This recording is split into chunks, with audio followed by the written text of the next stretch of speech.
Al-Aqsa Mosque, the farthest mosque, also known as Al-Aqsa and Beit al-Muqaddas, is the third holiest site in Islam and is located in the Old City of Jerusalem. The site on which the silver-domed mosque sits, along with the Dome of the Rock, is referred to as Al-Haram Ash-Sharif, or the Temple Mount, the holiest site in Judaism. Muslims believe that Muhammad was transported from the sacred mosque in Mecca to Al-Aqsa during the night journey. Islamic tradition holds that Muhammad led prayers towards this site until the 17th month after the emigration, when God directed him to turn towards the Kaaba. The mosque was originally a small prayer house built by the Rashidun Caliph Umar, but was rebuilt and expanded by the Umayyad Caliph Abd al-Malik and finished by his son al-Walid in 705 CE. After an earthquake in 746, the mosque was completely destroyed and rebuilt by the Abbasid Caliph al-Mansur in 754, and again rebuilt by his successor al-Mahdi in 780. Another earthquake destroyed most of Al-Aqsa in 1033, but 2 years later, the Fatimid Caliph Ali Arizona-Zahir built another mosque which has stood to the present day. During the periodic renovations undertaken, the various ruling dynasties of the Islamic Caliphate constructed additions to the mosque in its precincts, such as its dome, facade, its minbar, minarets and the interior structure. When the Crusaders captured Jerusalem in 1099, they used the mosque as a palace and the Dome of the Rock as a church, but its function as a mosque was restored after its recapture by Saladin in 1187. More renovations, repairs and additions were undertaken in the later centuries by the Ayyubids, Mamluks, Ottomans, the Supreme Muslim Council, and Jordan. Today, the Old City is under Israeli control, but the mosque remains under the administration of the Jordanian, Palestinian-led Islamic Waqf.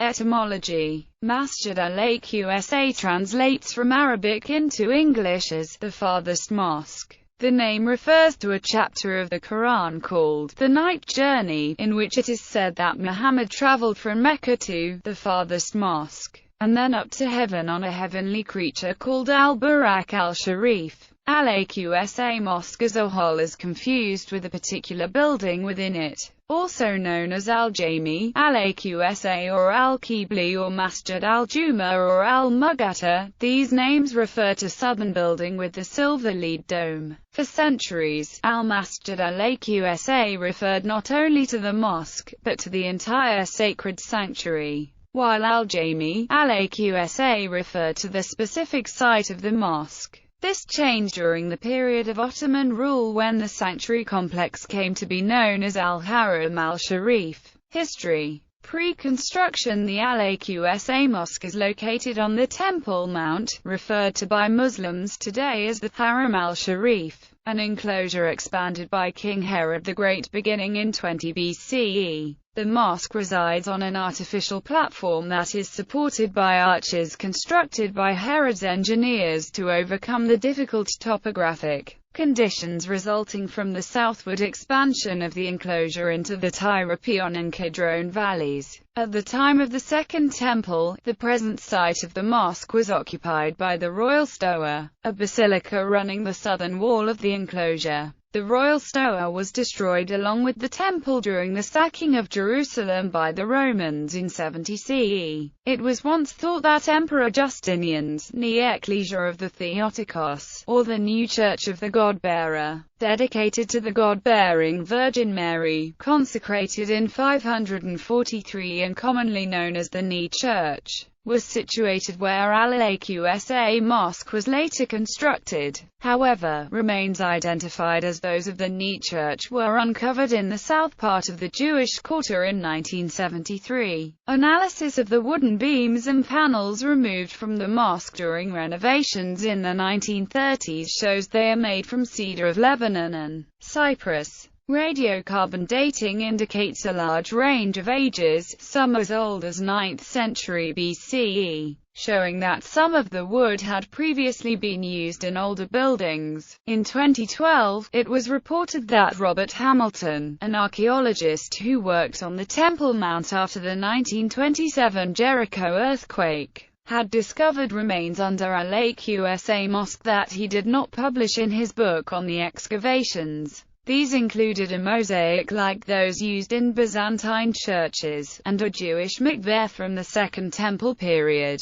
Construction by the Umayyads. The current construction of the Al-Aqsa Mosque is dated to the early Umayyad period of rule in Palestine. Architectural historian K.A.C. Cresswell, referring to a testimony by Arculf, a Gallic monk, during his pilgrimage to Palestine in 679–82, notes the possibility that the second caliph of the Rashidun Caliphate, Umar ibn al-Khatib, erected a primitive quadrangular building for a capacity of 3,000 worshippers somewhere on the Haram ash-Sharif. However, Arculf visited Palestine during the reign of Muawiyah I, and it is possible that Muawiyah ordered the construction, not Umar. This latter claim is explicitly supported by the early Muslim scholar al-Mudarrab bin Tahir. According to several Muslim scholars, including Mujahid al-Suyuti and al-Muqaddasi, the mosque was reconstructed and expanded by the Caliph Abd al-Malik in 690 along with the Dome of the Rock. Guy Lestrange claims that Abd al-Malik used materials from the destroyed Church of Our Lady to build the mosque and points to possible evidence that substructures on the southeast corners of the mosque are remains of the church. In planning his magnificent project on the Temple Mount, which in effect would turn the entire complex into the Haram al-Sharif, Abd al-Malik wanted to replace the slipshod structure described by Arculf with a more sheltered structure enclosing the Qibla, a necessary element in his grand scheme. However, the entire Haram al-Sharif was meant to represent a mosque. How much he modified the aspect of the earlier building is unknown, but the length of the new building is indicated by the existence of traces of a bridge leading from the Umayyad Palace just south of the western part of the complex. The bridge would have spanned the street running just outside the southern wall of the Haram al-Sharif to give direct access to the mosque.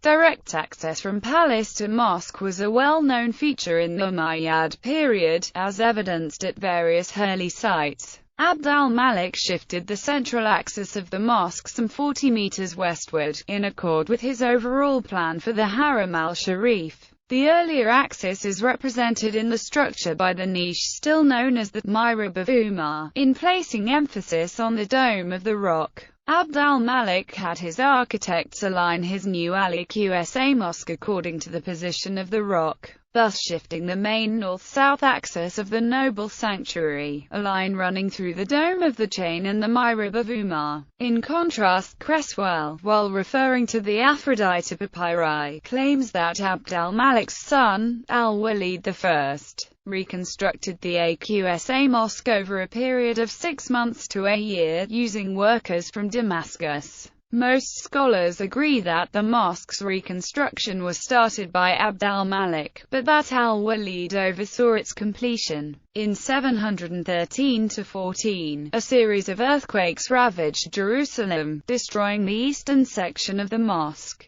which was subsequently rebuilt during al-Walid's rule. In order to finance its reconstruction, al-Walid had gold from the Dome of the Rock minted to use as money to purchase the material. The Umayyad built Al-Aqsa Mosque most likely measured 112 by 39 meters. Earthquakes and reconstructions. In 746, the Al-Aqsa Mosque was damaged in an earthquake. 4 years before Asafar overthrew the Umayyads and established the Abbasid Caliphate, the second Abbasid Caliph Abu Ja'far al-Mansur declared his intent to repair the mosque in 753, and he had the gold and silver plaques that covered the gates of the mosque removed and turned into dinars and dirhams to finance the reconstruction, which ended in 771. A second earthquake damaged most of Al-Mansur's repairs, excluding those made in the southern portion in 774. In 780, the successor Caliph Muhammad al-Mahdi had it rebuilt, but curtailed its length and increased its breadth.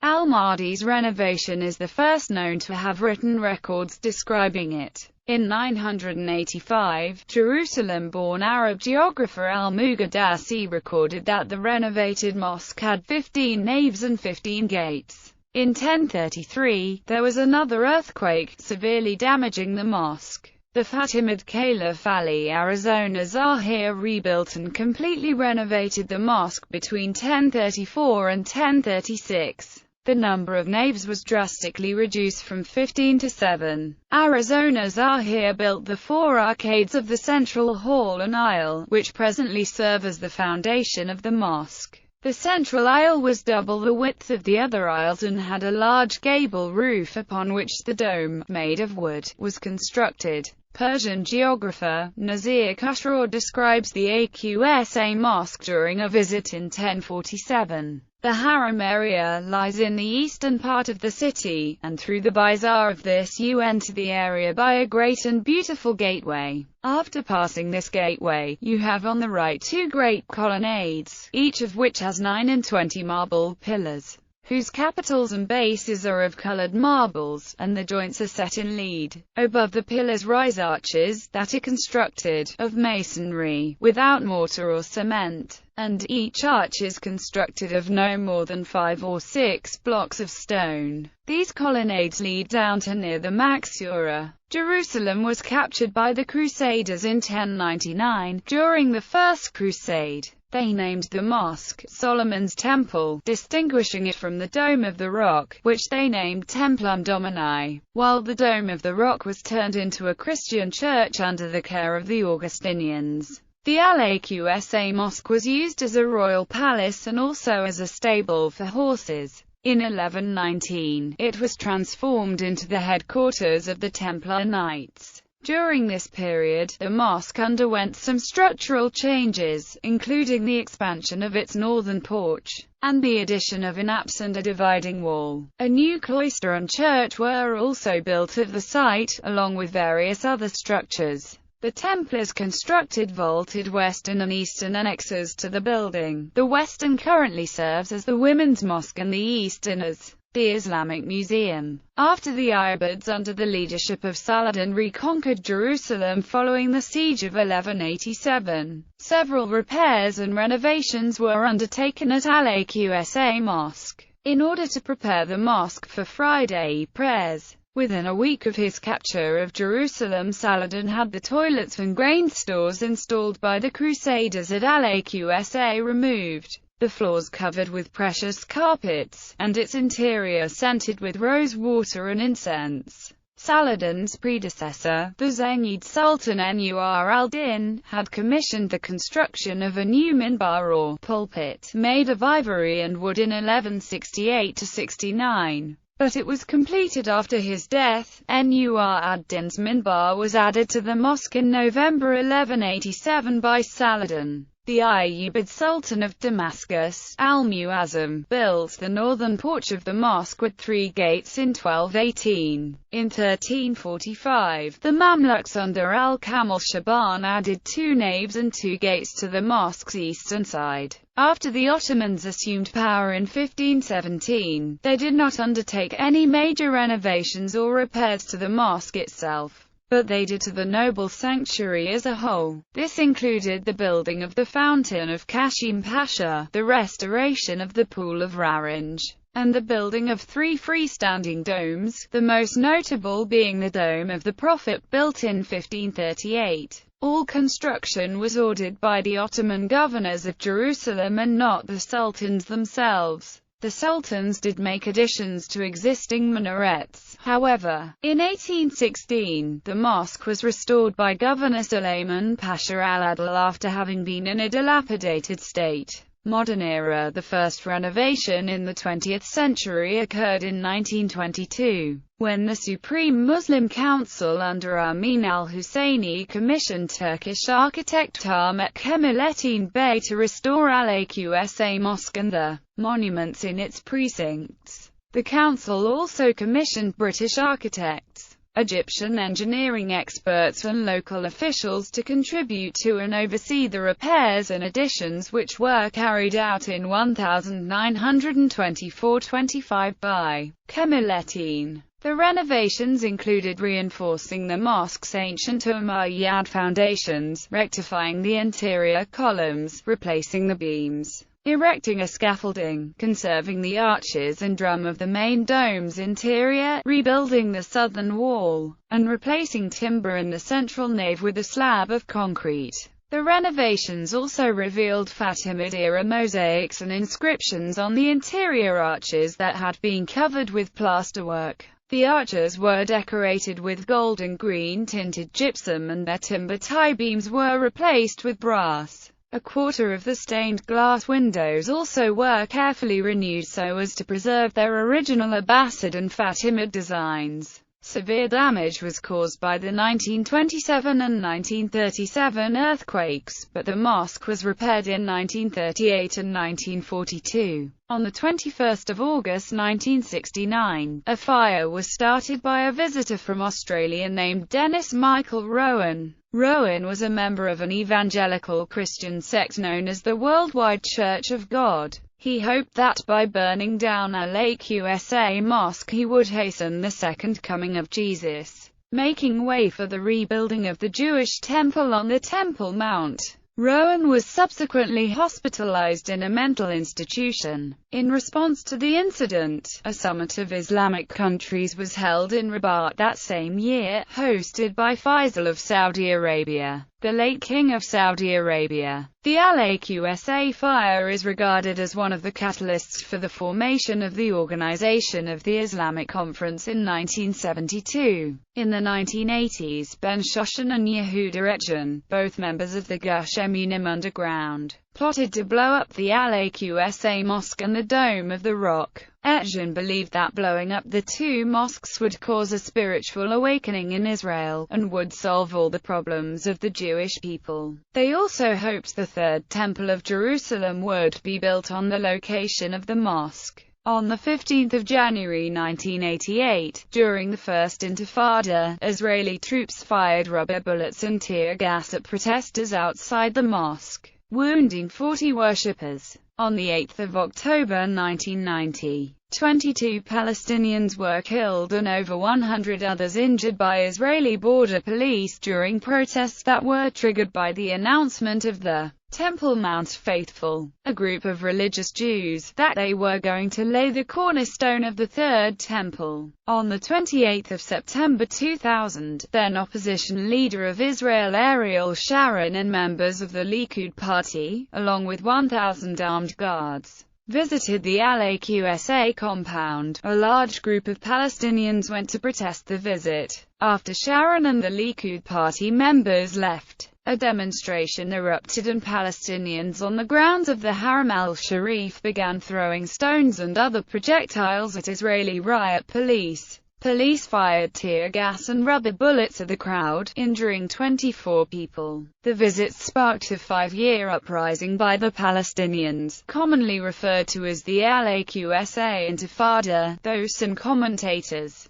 citing subsequent speeches by PA officials, particularly Ahmed Fallouji and Arafat himself, claim that the Intifada had been planned months in advance. As early as July upon Yasser Arafat's return from Camp David talks. On 29 September, the Israeli government deployed 2,000 riot police to the mosque. When a group of Palestinians left the mosque after Friday prayers, they hurled stones at the police. The police then stormed the mosque compound, firing both live ammunition and rubber bullets at the group of Palestinians, killing 4 and wounding about 200. On 5 November 2014, Israeli police entered Al-Aqsa for the first time since capturing Jerusalem in 1967, said Sheikh Azam al-Khatib. director of the Islamic Waqf. Previous media reports of storming Al-Aqsa referred to the Haram al-Sharif compound rather than the Al-Aqsa Mosque itself.